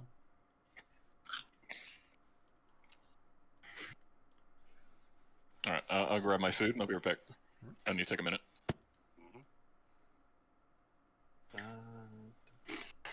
Yoto now was like fucking stalking this guy. I think it still seems like you are. There was nothing about that exchange that made me didn't think you were stalking. Hell You haven't really done anything to dissuade such concerns. Hey there, little kid. Do you want some chocolates? I'm not stalking you. I also live here. Stay in my room if you want. You can sleep on the floor. I have a bed. I have parents. No, you can stay over with me if you want. You can sleep on my floor. Rick, help! I use my secret ability, Sentry's Rest. Do I see anything or hear anything during the night? So, with that.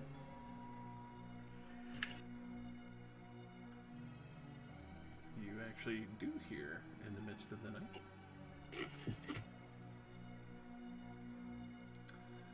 Sounds initially like panicked feet. Someone running by in the alley very quickly. And a shattering of glass. Not like the glass in the bar, but like somebody dropped a bottle or something. With that, you can hear a quick spat, and then it's very soft and muffled tones. Go ahead and roll me a perception check to try and hear it On distinctly. hearing that, I'm also gonna turn on You slightly hear and me look out singing. this window.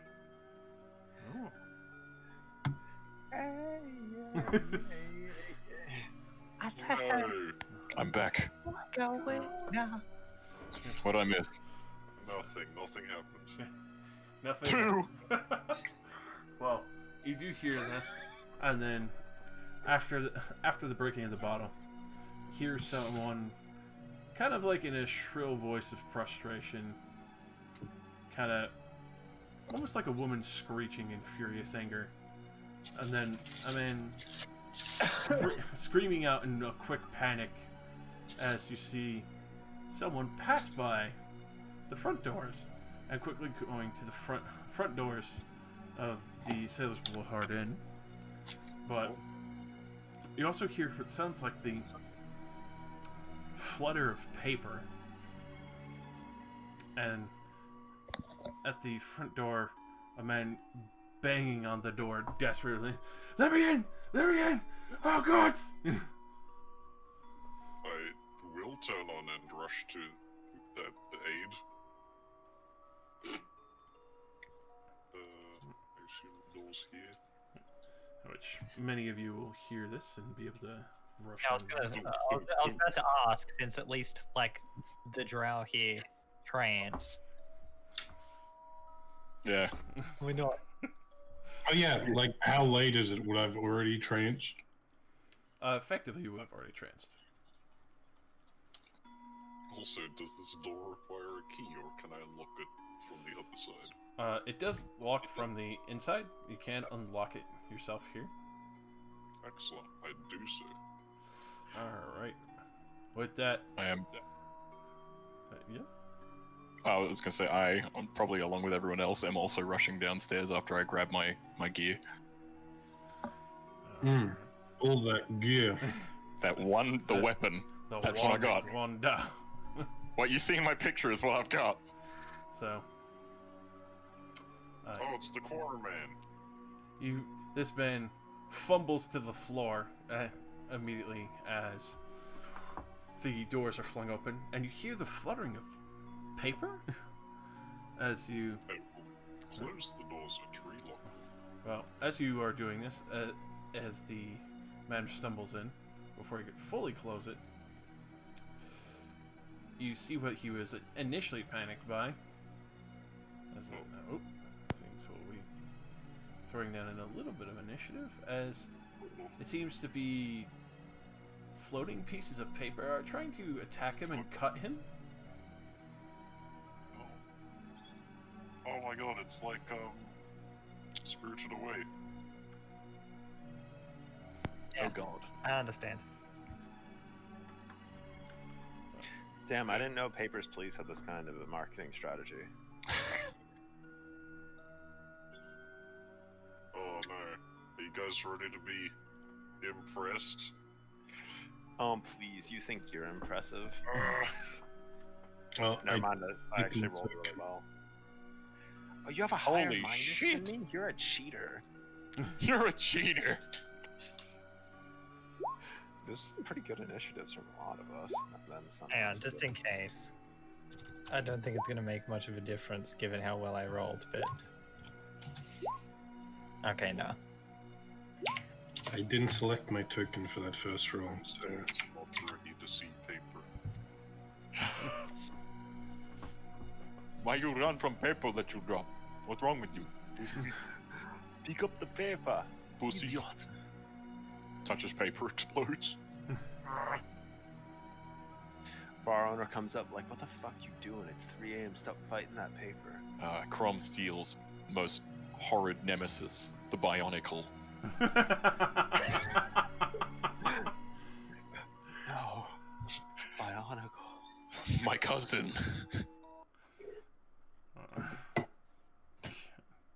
Damn. Oh my fucking god. I got Taco Bell. Nice. So many tracks. I am awake. Oh god.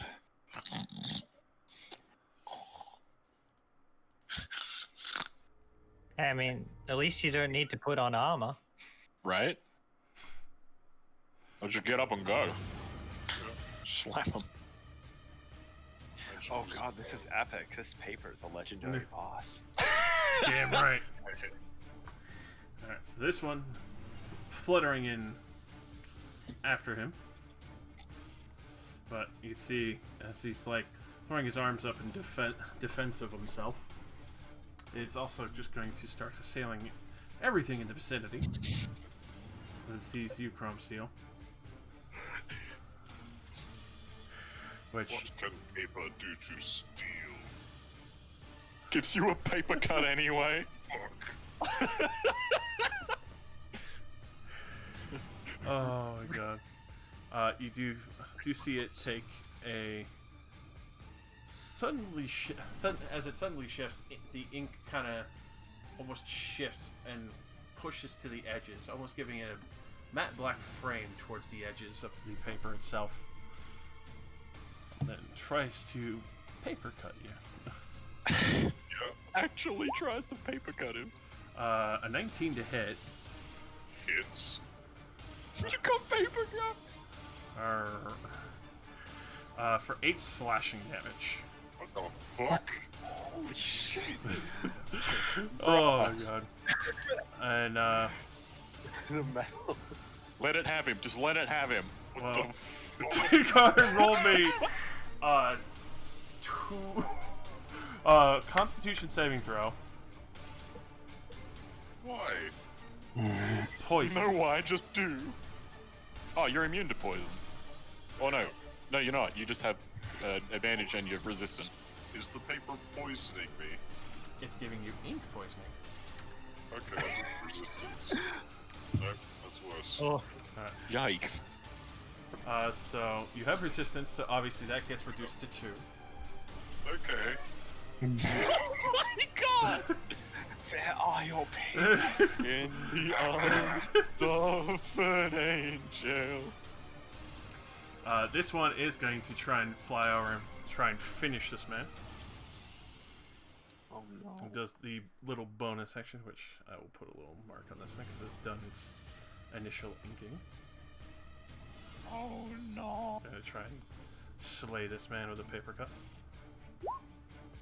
18 to hit him. It's definitely hits for 8 slashing on this man. And the other guys safe off the.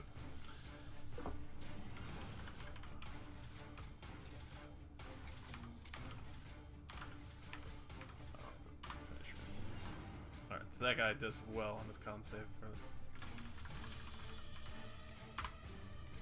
Ugh! It's a good thing he saved on that. Bruh. Oh, I told you guys I'll be coming at you hard. Yeah, but Bro. paper? We'd never expect it. Yeah. You let your Sure, guard I've down. got skin, but I'm metal. Shouldn't have let him And in. it poisoned me. Magic paper. You had every chance not to let this in. You let him in. Iron Stride is like watching this right now and he's very disappointed. What do you want me to do? Be You should have better. withstood the onslaught. Yeah. Should have had Look. more than 19 AC. From Thornmouth. Why did you have 26? Casual. I don't know. Hear this going on. You You don't see have- Cromsteel somehow bleeding this black ink or something on his body, looking Yeah, I'm fairly scarring hurt. fiercely around the joints. Yikes.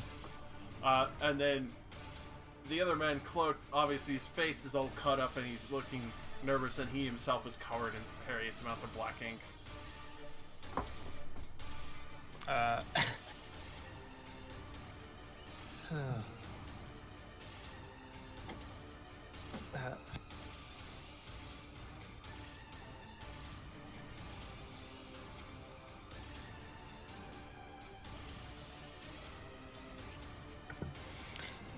Alright.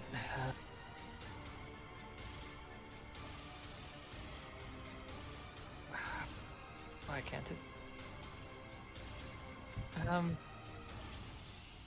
For now, I will just, since he's closer, I will hold up my, like, it's like a palm-sized little, silver sword.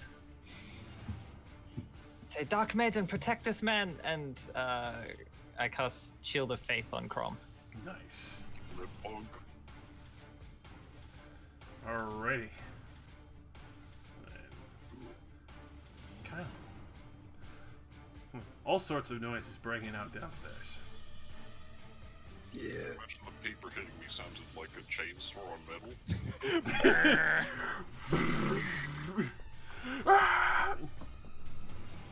Careful, this one bites. Oh, fuck. the shit is going on in here? So you are greeted by Crumb Steel smoking, and then the man who was originally sitting there in a cloak on the floor, bleeding, covered in ink.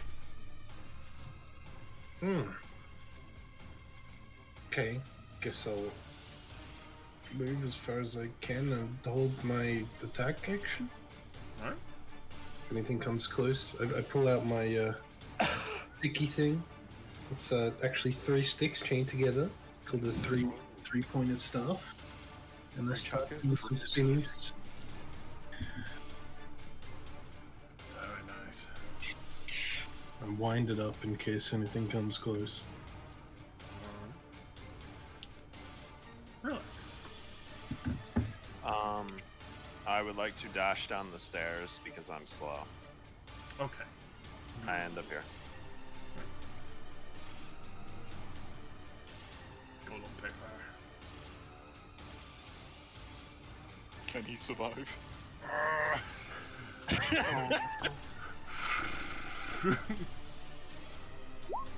As it More chainsaw. goes to spin and slice into you, as you see the edges get coated in the black ink as well, and just against the shield.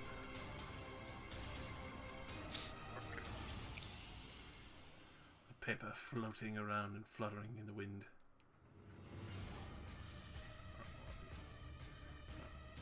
And then Zircon hitting the steps down here, now being able to see what's happening, will take a quick leap over the balcony, the railing, Banister.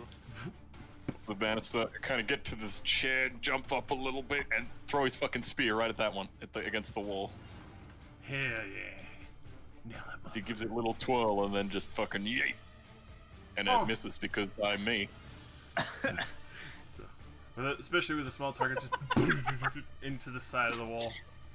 The paper is fluttering by, trying to get at Payson. And I assume a defensive stance as I just sit here. Would have thought that paper would have been so insulting today. What a thought. Alright. This one is going to come up to this man and give him the cut of lifetime. Ooh, yes it does.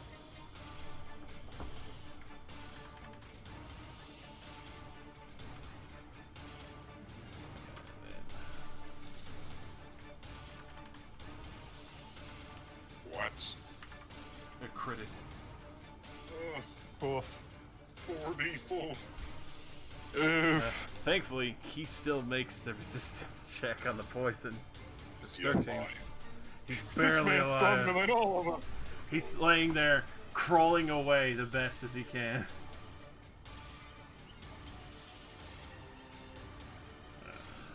This one. Does he get a turn on the initiative? This hooded man? He goes basically at the start of each run. Initially, his thing was crawling into the bar, Yep. and then watching the most armored one of all currently be immediately sliced into. Alright. So this one, gonna fly over the both of you into the fucking bar. And seeing where the Naginata came from. Can I try to hit him? Yes you can, because it would be just enough over your head. Great. That hits true. It misses. But that, before it can get even further beyond the point of entry, you just catch it and just... and you actually see a burst of arcane energy as it snuffs out whatever incantation was holding it. Nice. Crumstein. And I use the overhead momentum to swing at the one above me. Fuck. Unfortunately not, especially with this being a tiny creation. It's hard to nail exactly on. So attacking paper with a hammer. flatten it back into the ground. Anyway, I stay there. Alrighty. Those people. This one, he's going to disengage and crawl his way towards the bar and, like, just holding a chair desperately in front of him, like somehow that's going to save him from this small paper. Please help me! The woman is crazy! I just bumped into her! Oh no. Alright. Golem paper. That woman is the one I have to talk to, I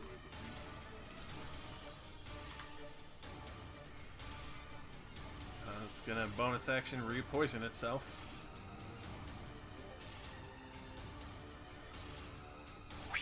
And it's gonna try and slash Kromst. Oh no! 23 to hit. Jesus Christ. Yeah. And slashing. Go ahead and roll me con. I mean, give him the slashing first. It's 9 slashing. Yeah, I'm unconscious. Yep. But go ahead and roll me the con anyway. Alright.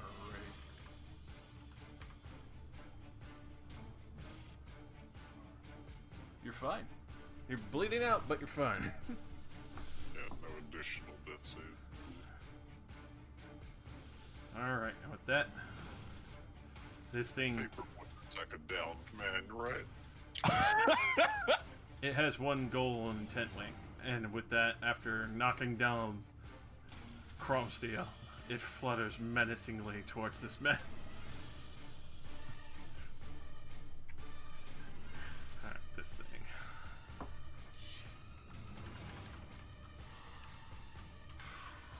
Alright, that one does not recharge. Thank fuck. But you threw a Naginata at it. I certainly did. Paper cut.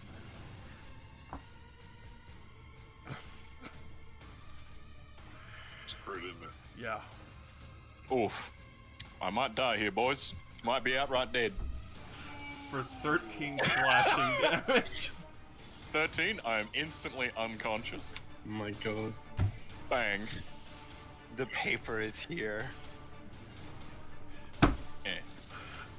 Look, just let it kill him, and then they'll leave, right? All I had to do was roll above a 10 or something. Can't do it. Oh my fucking god. Leoris.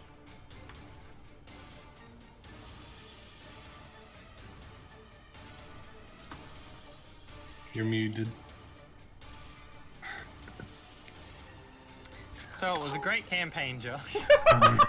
Good start. Good finish. Glad we got to experience it after waiting for so long.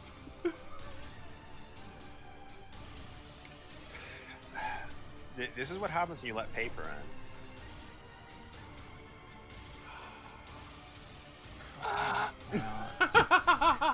Oh, of course it crits me. I'm so fucking done. It should not roll that fucking good. My next character will leave people to die. Your next character will be paper Oh. resistant. Comes down. I hold up my little silver sword again. And faint moonlight glimmers down around them as I cast Fairy Fire. Ooh. 20 cube, so I can hit all 4 of them. Crom's unconscious, so he automatically fails. Crom is also glowy. Now they can hit you with double advantage. Oh. Dex save, it's DC 13. It's alright, I'd fail that anyway. Alright. One of them gets hit with a fairy fire. I'll put the glowy eyeball on it.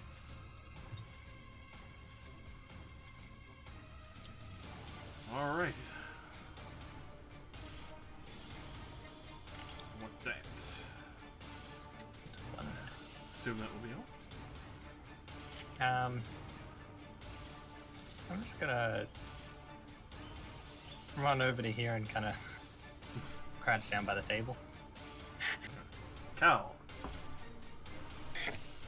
Well, I don't really care about the robot or the hooded man. So I'm gonna go this way. And bash this one. Do a bonk with my stuff. Smack with that ball. And did he fail his fairy fire? The one with the eye did. Yeah, the one with the eye. The locks are the ones that haven't gotten their ability back. Which is good. So bonk. Holy Hits. shit, +6. That's right. Right, it's +2 proficiency. Yeah. Yeah. Bonk. Excellent. Max damage. Another one. Snuffed out. A burst of arcane energy. Because just gonna like dance up, hop over these chairs, bonk it on the head, and continue walking this way. Is there a door in my way? No, here? not currently. It got Okay, swung I'll- like wide open. I'll do like a fucking backspin and kick on this boy with my martial art. Yeah. Yes! You're everything I wish to strive Why does he have to be knocked out while I go here? So literally, Cropsy unfortunately goes down. Zircon gets fucking cut down as well from this thing literally flying his throat and just. While Cal comes in like a fucking superhero. Fucking back kicks it. And you just see the arcane sigils on him just snuff out. It's okay, Cal. I wish I was helping too. I I'm dropped doing fairy my fire. part. I dropped fairy fire since the only one that had it. You didn't get to see me be impressive. And you didn't get to see me be impressive, just pathetic. I feel bad for Crumbsteel though, because he's fucking 19 AC and somehow these fucking papers hit him! Papers, Oh, they please. have +4 hit here. Fucking, they got a +5 because they're tiny fucking targets and constructs. Like, I have more to hit than I do. still should not be that easy for them. That's still a high fucking roll! Ugh. It would appear the purple moon is out tonight. Man. I will walk over to here, and Rylax will pull out a crystal doorknob and attach it to an invisible door, What? which then begins to sketchily animate in arcane glyphs as the door handle is turned and opened. You're casting peace out. And then through the doorway, I shoot an acid stream at this piece of paper. The piece of paper must make a dexterity saving throw. God. Oh, it fails. Okay. Acid on paper. takes- Very effective. 3d4 acid damage. Another one snuffed out. There's only one paper left. Can I do Yeah, it? Zircon, away. Come on. All I have to do is roll a 10. Come on, Zircon. You can do it. Just roll the 10. All you gotta do. Hey! Very nice. I'm allowed to live today. This paper.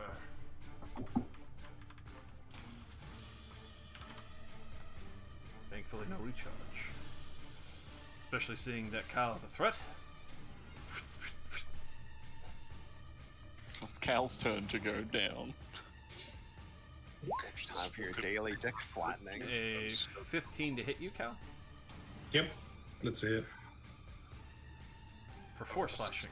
69 damage. Oh, 4. 4 slashing? Why doesn't my damage look like that? Well, mostly because I crit the shit out of you. Damn. You sure fucking did. Fucking decimated, dude. Crumbsteel, death save.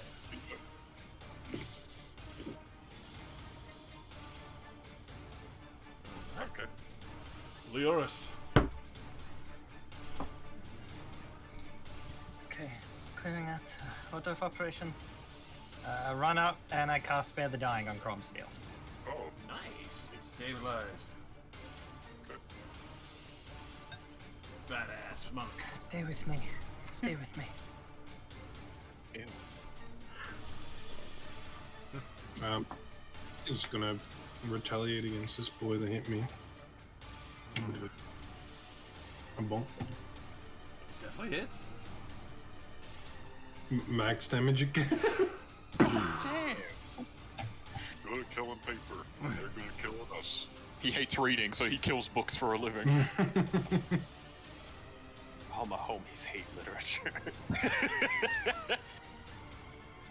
All right.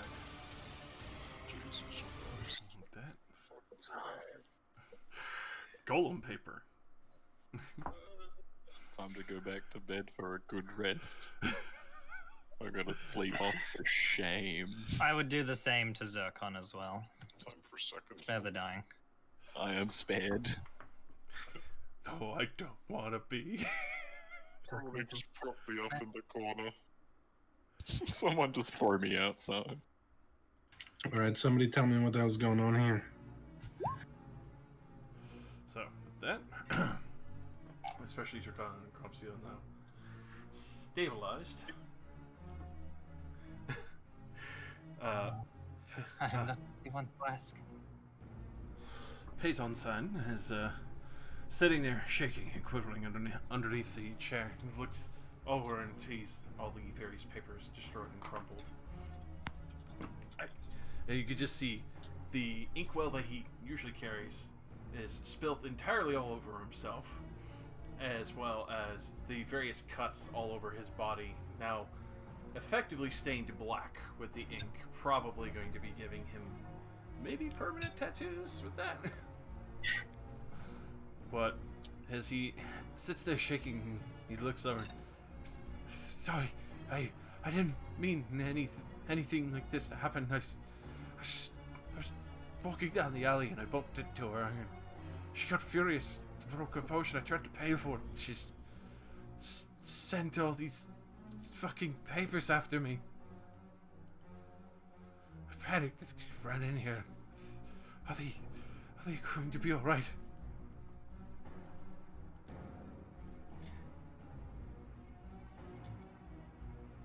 They will survive. I healed you, Jester. Should have healed you. Oh, that's just. But I don't know you yet, and you're a robot. Oh, I just healing magic would work on you.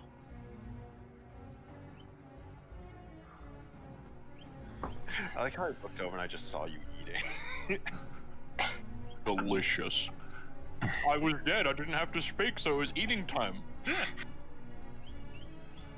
with that, Look up at Cal. Just Stand You are up. Quite skilled, brother. I am thankful that you are here. What sort of cringe are you calling him, brother? I'm gonna try my best. I apologize. I left myself too open. I'd like to inform everyone that my current health is 911. That's pretty cool. Brilliant. I won't get crit again. I apologize if you do not like it. I mean, you are of my kin, and I do not know your name. My name's Cal.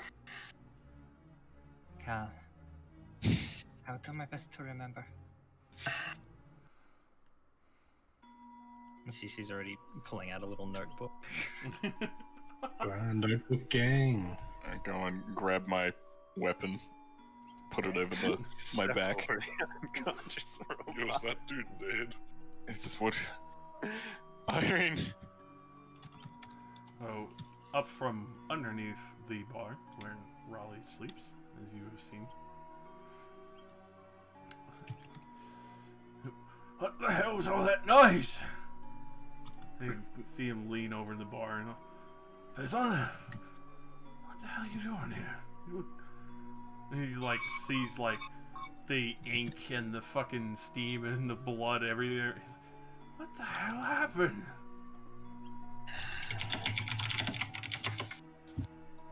that Paisan will immediately stand on it. They were helping me. I bumped into Cinderwater in the midst of the alley, and I was just being absent-minded again. I tried to pay for a potion, and she threw these papers at me. I thought she was just angry until they started cutting at me.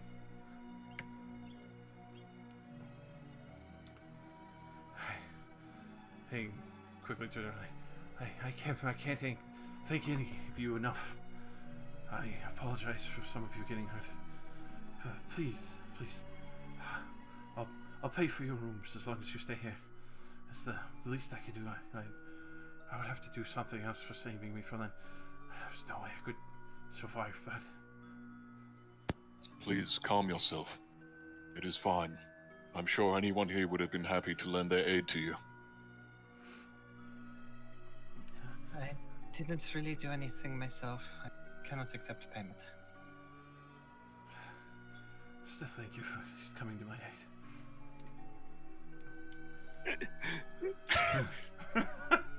Pay me, please. He's. So probably is looking over at the Warforged. Is he dead? I do not believe so.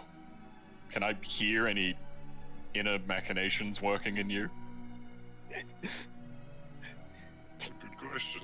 Yes, you can. If you're not dead, they're definitely there. Okay. I can still hear you running. He is still alive. You hear the CPU fan still spinning. Yeah, everyone does actually, because it's. That's why your Gaming face laptop. lights up. You're an alien. We're fucking Warforged. Gaming laptop. I take Cromsteel to a chair where I can place him. How heavy would you say Cromsteel is? We discussed this in chat. Apparently, Oh, yeah. 300. At least 300. I can lift him, but I can only move 5 feet per turn, so it's me very, very dragging him to a chair, really. Did we already ask this guy who she is? Or That he has nobody done that? no. Who threw the paper at you? Cinderwater. I've seen her around town a little bit before. Who made the angry paper? Yeah, who threw the paper? Cinderwater. Josh frozen? Oh, Yeah, I think it he- was. No!